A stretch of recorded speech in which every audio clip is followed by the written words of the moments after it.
The sound of the keyboard clicking in the dimly lit room was the only thing I could hear as I stared at the screen.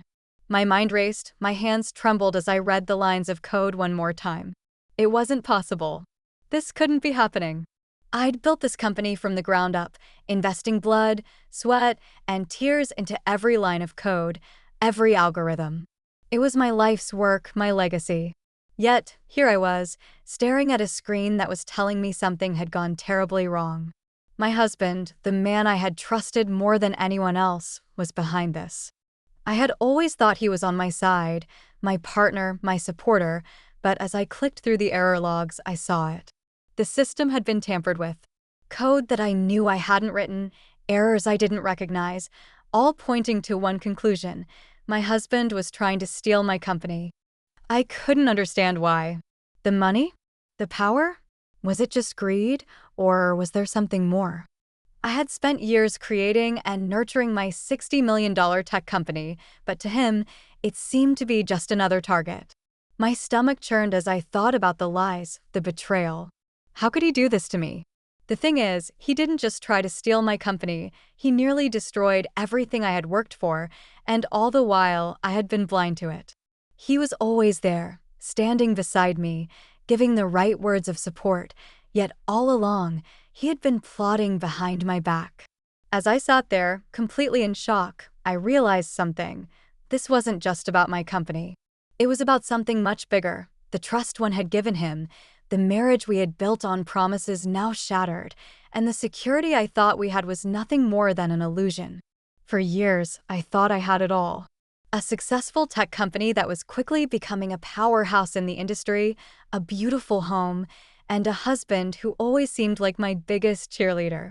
My world was built on order and stability, and I had worked relentlessly to make sure everything was exactly where it needed to be. But now, in the sterile glow of my monitor, the reality was crashing down on me, and I couldn't avoid the truth any longer. My life had been a carefully curated lie. I had spent the better part of the last decade perfecting the security algorithm that had become the backbone of my company. My algorithm wasn't just a product, it was a testament to my expertise, my vision, and my dedication. The code was tight, foolproof. Or so I thought. That morning, as I sat at my desk reviewing the logs for what I hoped would be just another routine security check, something caught my eye.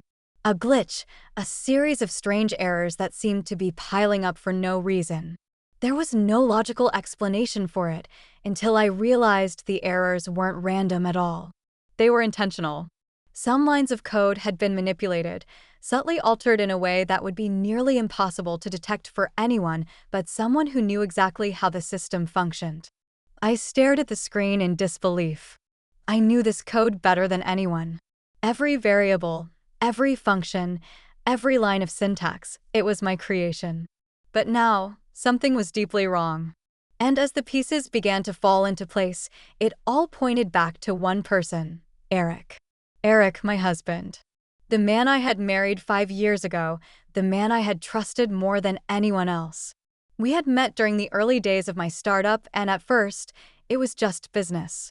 He was a fellow tech enthusiast, someone who understood the intensity of startup life, and I respected his skills and his intellect.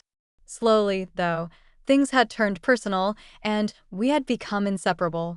He was a natural communicator, someone who could make connections, build relationships, and manage the things I wasn't great at. He was my partner in every sense of the word, or at least that's what I had believed. We shared everything: ideas, dreams, frustrations, and successes. He was the first one to encourage me when I started my company, and the first to praise me when it began to take off. We had always been a team, or so I thought. He would handle the public relations, the strategy meetings, while I stayed deep in the code, perfecting the systems that were the foundation of our success. But now, all of that seemed like a carefully constructed facade. There had been subtle changes in Eric over the past few months. At first, I chalked it up to stress. The pressure of running a rapidly growing tech company had a way of consuming people. But now I wondered how much of what I had seen as stress had been calculated manipulation. I had dismissed his odd behavior during the last few weeks. The long hours he was spending away from home, the subtle hints of frustration when I brought up important business matters. It was all so easily explainable, yet now I couldn't help but question every little detail. Eric had always been supportive when it came to the company's success, but had he been more interested in the potential wealth and power that came with it? As the pieces of the puzzle began to fit together, a horrible truth began to emerge. Eric was using his position to access my company's most valuable asset, the very algorithm that had made us millions. It was a brutal realization, and with it came the feeling of being completely betrayed. I had trusted him with everything: my life, my business, my heart, and now I was wondering if it had all been part of some twisted game to take everything from me. There were other signs, too, things I had ignored because they seemed insignificant at the time. The way he started acting more distant, more concerned with appearances than the actual growth of the company. The random meetings he had scheduled with some of our investors, ones I hadn't been aware of, and how he had suddenly become more involved in the financial side of things. At first, I thought it was just a natural progression. Eric was a smart businessman, after all. But now I realized he had been plotting something bigger, something far more insidious. The tension between us had become palpable, though I couldn't pinpoint the moment it started. At first, I believed it was just growing pains. Any couple who worked together in a high-pressure environment would understand the occasional rift.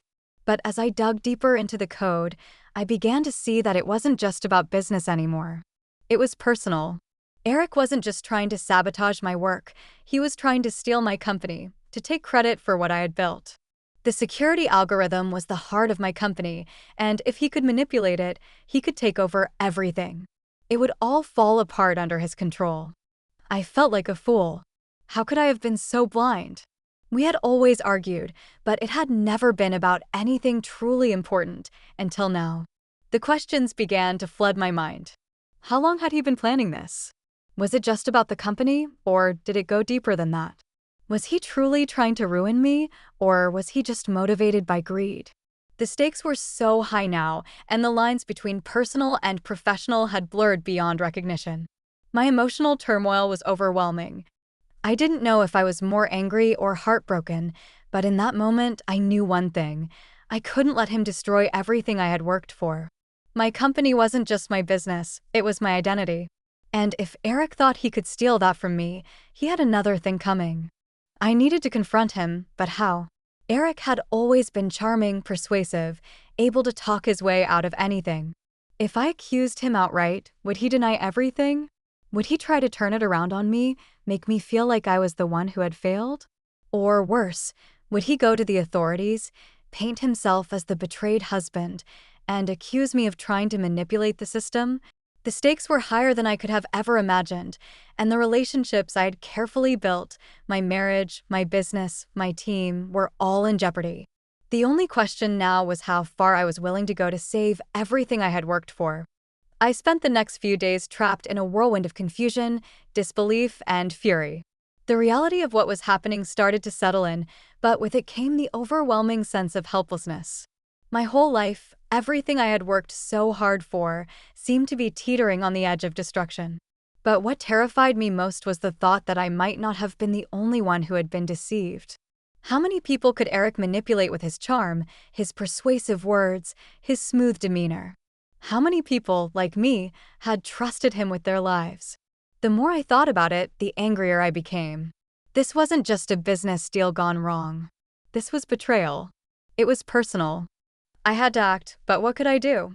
The system had been compromised at its core, and I was staring down the very real possibility that Eric's manipulation extended far beyond me. What if I couldn't prove what he had done? What if he turned it all around on me? The thought gnawed at me. The longer I waited, the more dangerous it became. I couldn't let him win. Not like this. Not after everything. I needed to find proof. I needed leverage. I decided to go to the one person I could trust with this, Carla, my lead security engineer. She had been with me from the beginning, and I knew that her loyalty was beyond question. If anyone could help me, it was her. I needed her to help me trace the source of the security breach and see if there were any other vulnerabilities in the system that Eric might have exploited. It was the only way I could understand the full scope of the damage, and if I was going to take action, I needed all the information I could gather. Carla was as no-nonsense as they come. When I explained the situation, her eyes narrowed, her expression hardening as she listened. She didn't waste time with pleasantries.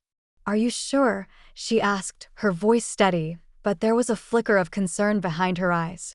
"This isn't a small thing you're dealing with.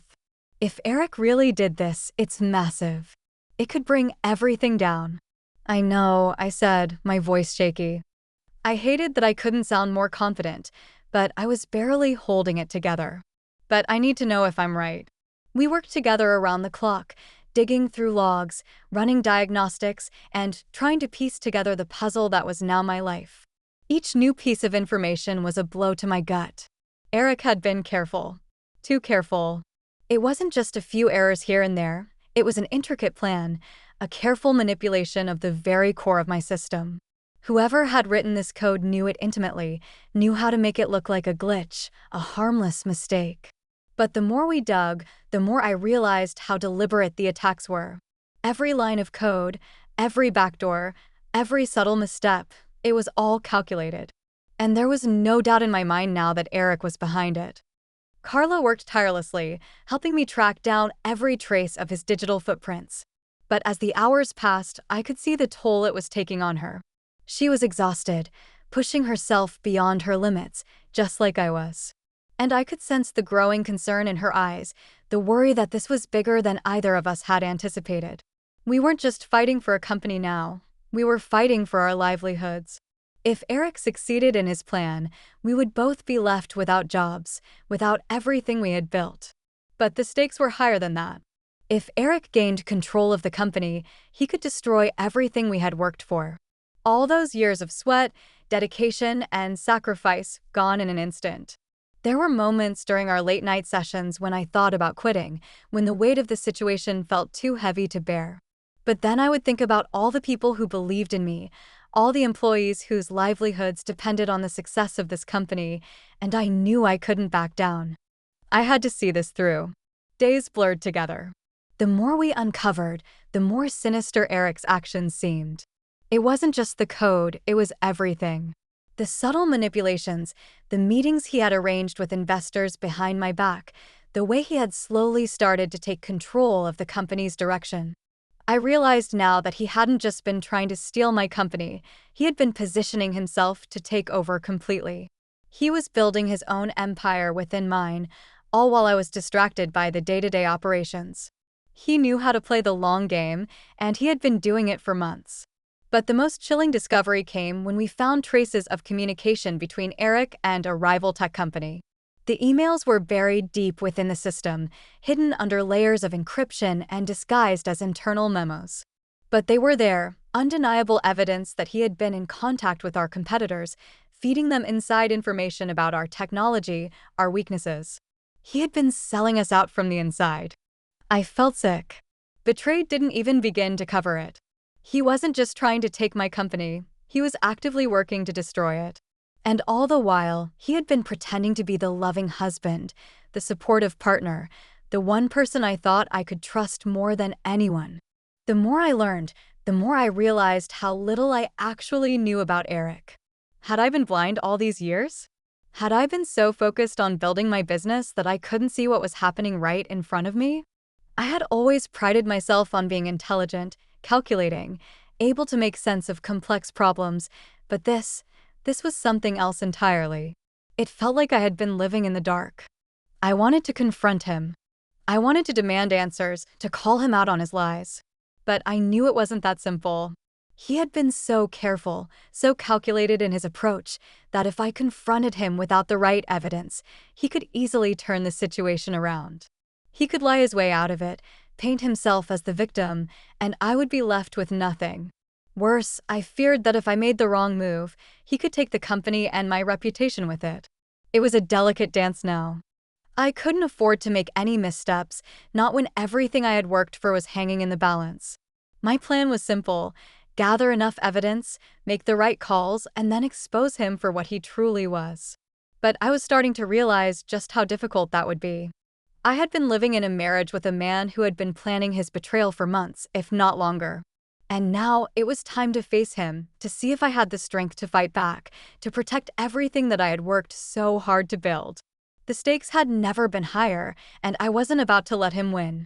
It was late when I finally called him into the office.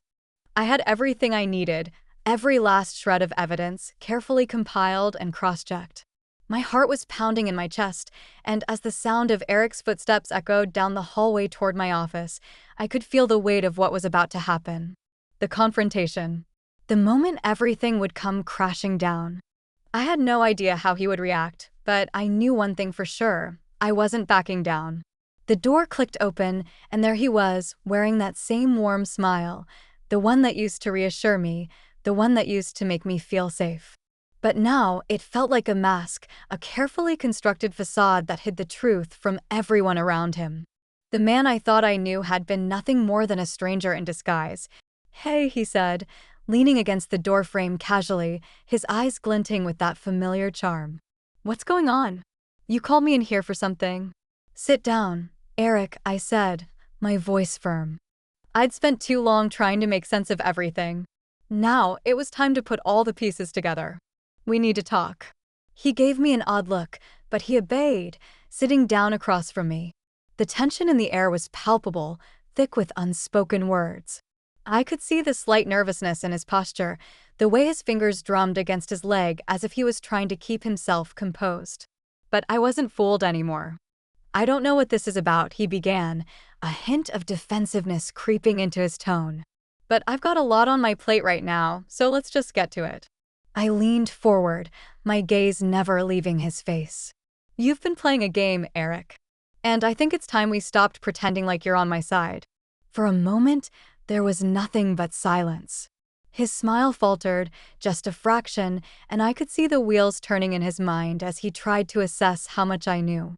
But it was too late for him to turn the situation in his favor now. "I've been doing some digging," I continued, my voice cold but steady. "And I found something interesting. A series of manipulated code entries. Backdoor access. Errors that weren't mistakes at all. They were planted, carefully hidden. And it all points back to you." Eric's face drained of color, but he quickly recovered, his eyes flashing with a mix of anger and defiance. "You don't know what you're talking about. You don't have a clue what's really going on here." I ignored him, pushing forward, my voice growing more confident. "I also found your communications with one of our competitors. The emails you sent, the information you gave them. You were selling my company's secrets. And you tried to make it look like an error, like it was all just a glitch in the system. But it wasn't, was it? It was a plan. A plan to take everything from me." His eyes narrowed. "You're insane. I've been trying to help you. You think I'm doing this for myself? I've been here with you every step of the way. I've sacrificed so much for this company." I laughed, though it came out more bitter than I intended. "You're not fooling anyone. You've been playing me, Eric. You thought you could steal this company out from under me, but you underestimated me." The silence that followed felt like a suffocating weight. Eric stood up, pacing the room, his mind working furiously to figure out his next move. But I had him cornered. He had nowhere to go. The truth was right in front of him, staring him down, and for the first time, I saw the real Eric, angry, desperate, and completely unhinged. "You don't get it, do you?" he hissed, his voice rising. "I did this for us. For you. We could have been so much more if you'd just let me take charge. But you've always been too focused on the damn algorithm, the code, the details. You didn't see the bigger picture. You were too stubborn to see how much power we could have had together. But you weren't willing to sacrifice what was needed. I did what I had to do. I was trying to save this company from you." His words stung, but I forced myself to stay calm, to let his outbursts roll off me like water on a stone. I knew what he was trying to do. He was spinning the narrative, trying to manipulate me into believing that this was all somehow my fault. But I wouldn't buy it. Not anymore. "You never wanted a partnership, Eric," I said, my voice steady. "You wanted control. You didn't care about what we built together. You just wanted to take everything for yourself." For the first time, I saw a flicker of doubt in his eyes. Just a brief moment of hesitation before it was buried under layers of anger and frustration. But it was enough to tell me I had broken through. I had finally gotten through to him. Why, Eric? I asked, my voice quieter now, more reflective. Why go to all this trouble? Was it the money? The power? Or was it just the thrill of seeing me fall? His face twisted with rage. You think you can stop me? You're nothing without this company. Nothing without me. You'll see, I'll be in control now. You'll regret this. I'll make sure of it. I felt the weight of his threat, but it didn't scare me. It only solidified my resolve. This was it. There was no turning back now. You're done, Eric, I said, standing up. I'm going to expose everything you've done. The emails, the tampered code, everything. And when it's over, you'll have nothing. His fury only intensified, but there was something in his eyes now, something broken. As if he finally understood that his game was over. You think you can just take it all back? He spat. I'll destroy you before you get the chance. But I didn't flinch. I stood tall, stronger than I had ever been. I wasn't going to let him win. Not this time. You're too late, I said, my voice resolute. It's already over. I had exposed the truth. The lies were laid bare, the betrayal out in the open. And though Eric's threats still hung in the air like a storm cloud, I knew that nothing could take away what I had built. My company, my legacy, it was mine, and no one would ever take it from me again. The days following that confrontation felt like a blur, a mixture of relief and chaos, with the weight of everything still hanging heavy in the air. The truth had been exposed, but the fallout was only just beginning. Eric had left, taking nothing but his pride and his broken sense of entitlement with him. The company I had poured my soul into was still mine, but the victory felt hollow. There was so much to untangle, so many relationships to rebuild, and the emotional toll was only just beginning to sink in. The first call I made after Eric left wasn't to the board or the investors, it was to Carla. She had been my rock throughout this entire ordeal, the one person who had kept me grounded when I was ready to crumble. She had worked tirelessly with me to uncover Eric's betrayal, and without her, I wasn't sure how I would have survived. But even now, with the company intact, I still wasn't sure what the future held. Carla, I said when she picked up, my voice hoarse from the sleepless nights, it's over. We did it. I know, she replied softly. But how are you doing? I let out a long breath. I'm still processing it all. It doesn't feel real, you know? I thought I knew Eric. I thought we had a partnership. But all of this, it was all just a lie. I never saw it coming. It's not your fault, she said, the words a comfort. He made sure you didn't see it coming. But you're stronger than you realize. You didn't let him take everything from you. Her words hung in the air for a moment, and I felt a surge of gratitude. She was right, of course. I had been caught off guard, but I hadn't let Eric destroy me. In the end, I had fought back. And in the process, I had reclaimed my power, my company, and my sense of self. But as we spoke, I realized that there was still much to rebuild.